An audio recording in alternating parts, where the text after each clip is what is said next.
Activity క్వశ్చన్స్తో పాటు nephron structure and urine formation question కూడా చదవండి. బికాజ్ అంటే ఇది important question. Urine formation question అనేది చాలా important question.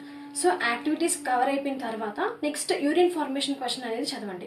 So next important chapter ఏంటంటే హెరిడిటీ చాప్టర్లో 8 మార్క్స్ క్వశ్చన్కి ఏం చదువుతారంటే మీ అందరికీ తెలిసిందే monohybrid cross, dihybrid cross, sex determination in humans. ఈ మోనోహైబ్రిడ్ క్రాస్ క్వశ్చన్ ఎలా ఇస్తారంటే how do Mendel's experiment shows that ట్రైట్స్ may be dominant or recessive అని అడుగుతాడు. ఆ క్వశ్చన్ అడిగినప్పుడు మీరు ఏం రాయాలి? Monohybrid cross with help of Punnett square వేసి నీట్గా ఫినోటైపిక్ రేషియో, జీనోటైపిక్ రేషియో వేసి వేయాలి. నెక్స్ట్ డైహైబ్రిడ్ క్రాస్కి క్వశ్చన్ ఎలా అడుగుతారంటే how do Mendel's experiment shows that the traits may be inherited independently అని అడుగుతాడు. సో ఇండిపెండెంట్లీ అడిగినప్పుడు మీరు ఏ క్వశ్చన్ రాయాలంటే డైహైబ్రిడ్ క్రాస్ అనేది రాయాలి.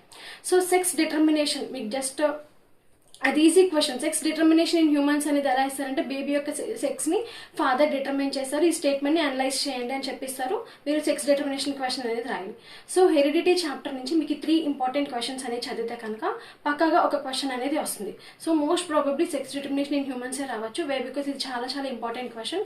ప్రీవియస్ పేపర్స్లో చూసిన మోడల్ పేపర్స్ అన్నింటిలో చూసినా సరే ఈ క్వశ్చన్ అనేది ఎక్కువగా ఇచ్చారు.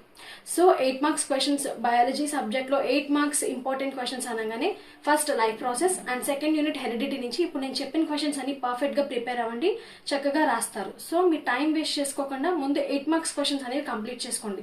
సో ఏదైతే చదివారో అది వితౌట్ సీయింగ్ రోజు డైలీ రాసుకోండి. సో దట్ మనం ఏమైనా మిస్టేక్స్ చేస్తున్నామా, కరెక్ట్గానే రాస్తున్నామా లేదా అనేది మీకు ఒక ప్రూఫ్ అనేది ఉంటుంది. సో నెక్స్ట్ 8 మార్క్స్ అయిపోయిన తర్వాత 4 marks, next 2 marks, next 1 mark, అలా 1 by 1 చదువుకుంటే కనుక మీరు 50 out of 50 మ్యాక్సిమం మీరు తెచ్చేసుకోవచ్చు biology subject. Subscribe for more useful videos.